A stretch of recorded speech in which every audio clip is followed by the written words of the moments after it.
आज की कहानी की शुरुआत होती है अफगानिस्तान की एक छोटी सी कस्बे को दिखाते हुए।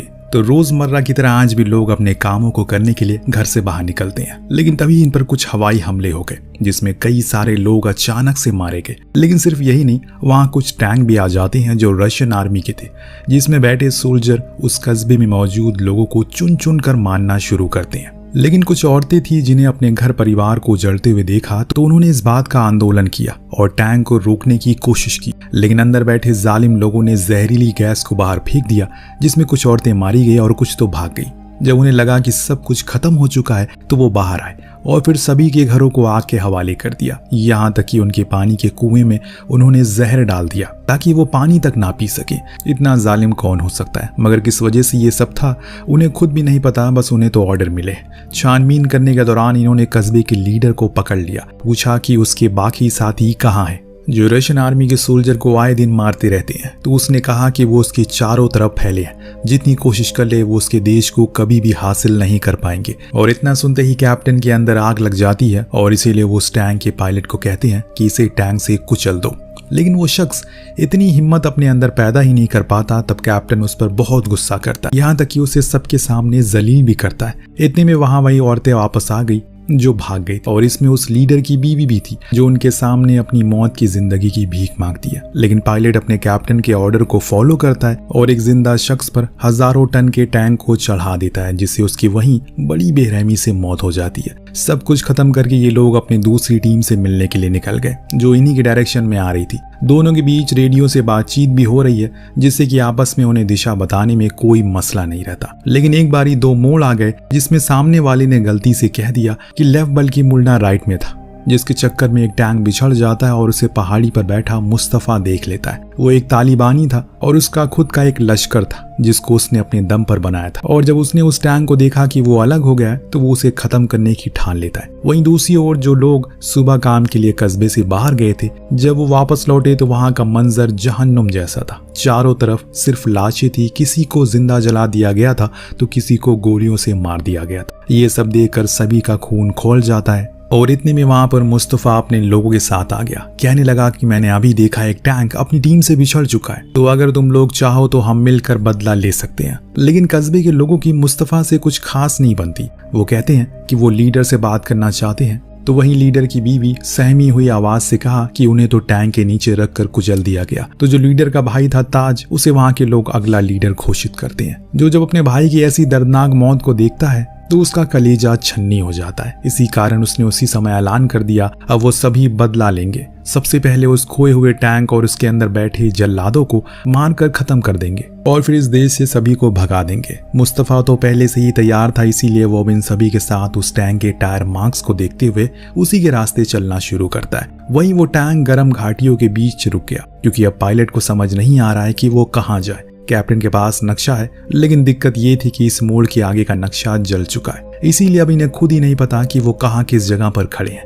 इतने में इन पर मुस्तफा और लोग चारों तरफ से हमला करना शुरू करते हैं। लेकिन ये सभी लोग मिलकर भी ज्यादा नुकसान नहीं पहुंचा पाते उस टैंक को, क्योंकि इनका निशाना बहुत ही ज्यादा खराब था। और इस बीच ताज देखता है कि उसका अंकल का पैर इस हमले में जख्मी हो गया है। वो उसे वापस जाने को कहता है, लेकिन वो उसकी एक नहीं सुनता। उनका कहना था कि वो पठान है और पठान कभी पीठ पर गोली नहीं खाते। उसकी इसी हिम्मत ने सभी के अंदर जान फूंक दी। अब ये लोग पैदल ही उस टायर मार्क्स का पीछा करना शुरू करते हैं। लेकिन अफगानिस्तान की ऊंची ऊंची घाटियों में जिंदा रह पाना खुद से भी ज्यादा मुश्किल होता है, इसीलिए सभी बहुत ज्यादा थक जाते हैं। और इन्हीं में से एक था वो बहुत प्यासा था। तभी उसके पास में ही पानी का स्रोत मिलता है, जिसके अंदर मुंह डालकर वो तेजी से पानी पीने लगता है। तभी पीछे से मुस्तफा ने आकर उसे रोकने की कोशिश की, लेकिन तब तक वो पानी पी चुका था। दरअसल दोस्तों, रशियन ने इसमें जहर मिलाया था, जिसकी बोतल वहीं पास में ही फेंकी हुई वो शख्स तड़प तड़प कर मर जाता है। और ये लोग कुछ भी नहीं कर पाते। ये सब कुछ दूर से छुप रहे रशियन कैप्टन देख रहा था। वो तुरंत ही तोप चलाने का ऑर्डर देता है, लेकिन किसी तकनीकी खराबी के कारण तोप का गोला टैंक में ही अटक जाता है, जिससे डर कर सभी बाहर भाग जाते हैं, क्योंकि ऐसे हालातों में वो गोला टैंक के अंदर ही फट सकता है। लेकिन कुछ देर इंतजार करने के बाद जब कुछ नहीं हुआ तो कैप्टन ने जो गोला दागने वाले सोल्जर था उससे कहा कि तुम जाकर उसे बाहर निकालो। लेकिन वो जाने से डर रहा था, इसीलिए पायलट ने उसका साथ दिया और साथ चलने को राजी हो गया। अब जब ये लोग टैंक में गए तो कैप्टन ने कहा कि हो सकती समद ने जानबूझकर तोप में कुछ गड़बड़ी कर दी, जिससे कि गोला फंस गया होगा, क्योंकि वो भी एक अफगानी है और उसे तो अपने देश से प्यार होगा ही।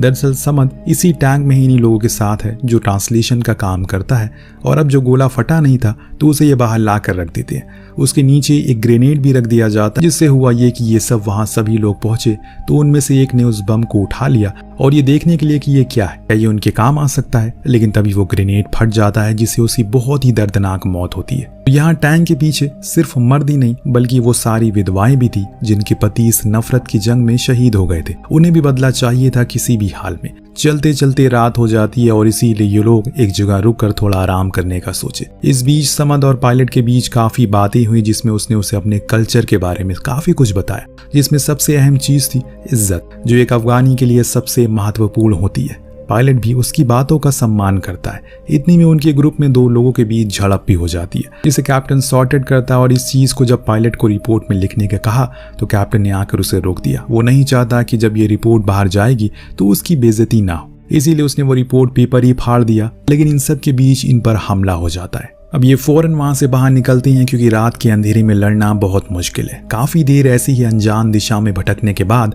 इन्होंने एक जगह पर अपने टैंक को रोक दिया। बाहर आकर उस जगह के आसपास काफी सारे ग्रेनेड लगा दिए, ताकि अगर दुश्मन इन पर हमला करने की कोशिश भी करे तो मारा जाए। इतनी में अचानक से इन्होंने देखा रडार पर किसी के आने का अंदेशा है। कैप्टन ने समद को बाहर जाकर देखने को कहा वहां पर क्या है। हालांकि उसकी इस हरकत से कोई खुश नहीं था, लेकिन कैप्टन का कहना है कि वो गद्दार है और उसे उसके कर्मों की सजा वो जल्द ही देगा। इतने में समद वापस आ गया।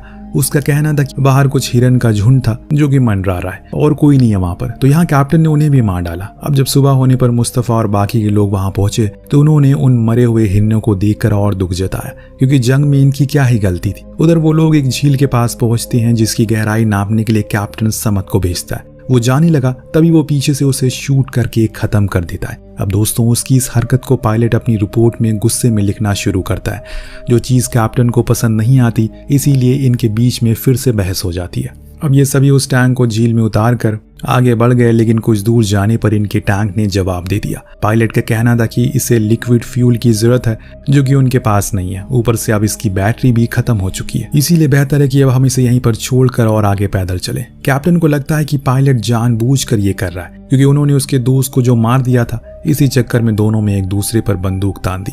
लेकिन कैप्टन के साथ बाकी के जवान थे जो उसके ऑर्डर को फॉलो करते हैं और पायलट को वहीं एक चट्टान पर रस्सियों से बांध देते हैं और उसके सर को नीचे ग्रेनेड रखकर वहां से चले जाते हैं। बेचारा पायलट उसी गर्मी में भूखा प्यासा बंधा रहता है, पर जो आखिरी सिपाही था वो उसे अलविदा कहने आया था। उसने कहा कि अब अगला शिकार वो तुम्हें बनाएंगे, इसीलिए बेहतर है कि तुम खुद को आजाद कर लो, उसे खत्म कर दो, देन आकर मेरी जान भी बचा लो। लेकिन वो सिपाही बिना कुछ कहे वहां से चला जाता है। टैंक लेकर ये लोग आगे बढ़ रहे हैं। बीच में कैप्टन ने पायलट की रिपोर्ट डायरी को भी बाहर फेंक दिया।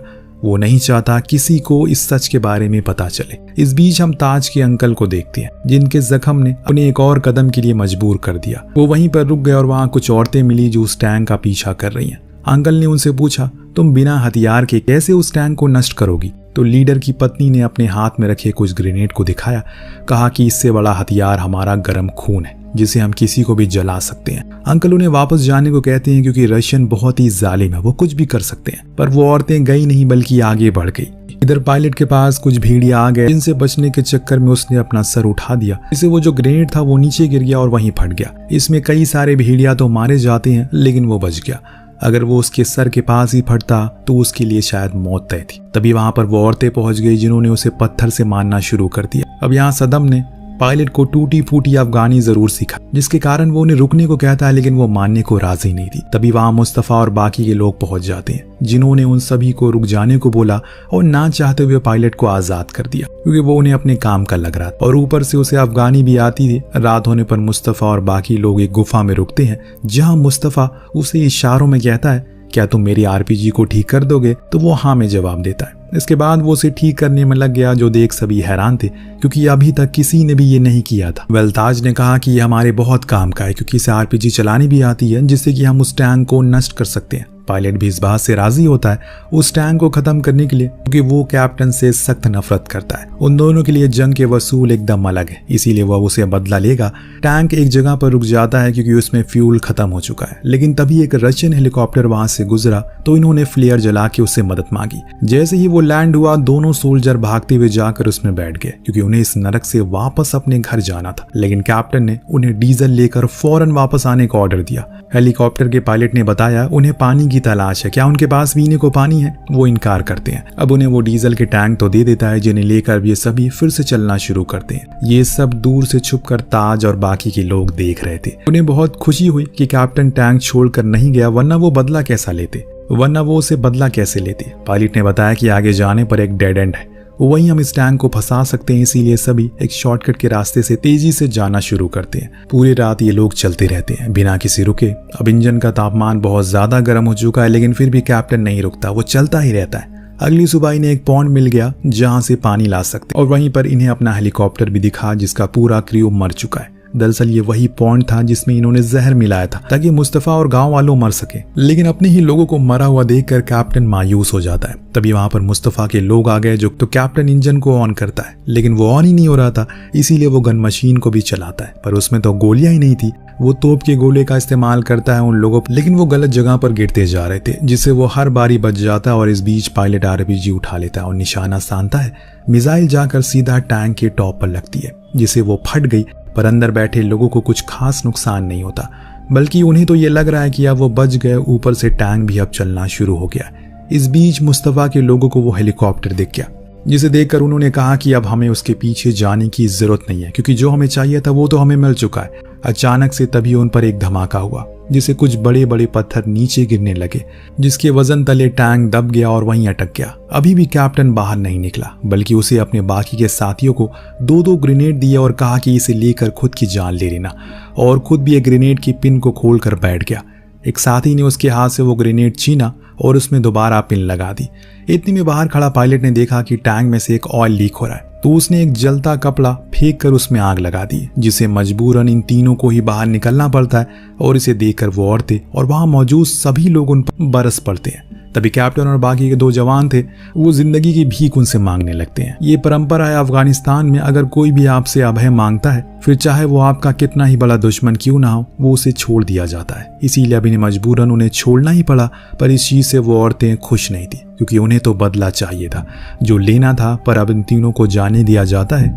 इस बीच वहां एक रशियन हेलीकॉप्टर आ गया, जिसे देखकर सभी छुप गए, लेकिन पायलट वही खड़ा रहा। वो अब और इस जंग का हिस्सा नहीं बन सकता, क्योंकि वो पहले अपने देश की रक्षा करने के लिए आर्मी में शामिल हुआ था, ना कि दूसरे के देश के मासूम लोगों को मारने के लिए। इसीलिए उसने हेलीकॉप्टर को फेंकी गई रस्सी को पकड़ लिया, और ऐसा करता देख मुस्तफा ने उस पर शूट भी करने की कोशिश की, लेकिन ताज ने उसे ऐसा करने से मना किया क्योंकि उसमें उनकी मदद की है। दूसरे सीन में ये तीनों ही उसी मोड़ पर पहुंच गए जहां एक गलत टर्न ने इनके लिए एक सफर जहन्नुम बना दिया। तभी अचानक से वहां पर वही औरतें आ गई, जिसमें से सबसे आगे थी लीडर की बीवी, जो अपने पति के कातिल को जाने तो नहीं दे सकती। उसने कैप्टन को पत्थरों से मार मार कर जान से मार डाला। अब जाकर उसके कलीजे को फाइनली ठंडक मिली, और बाकी के जो दोनों लोग थे वो भाग निकले।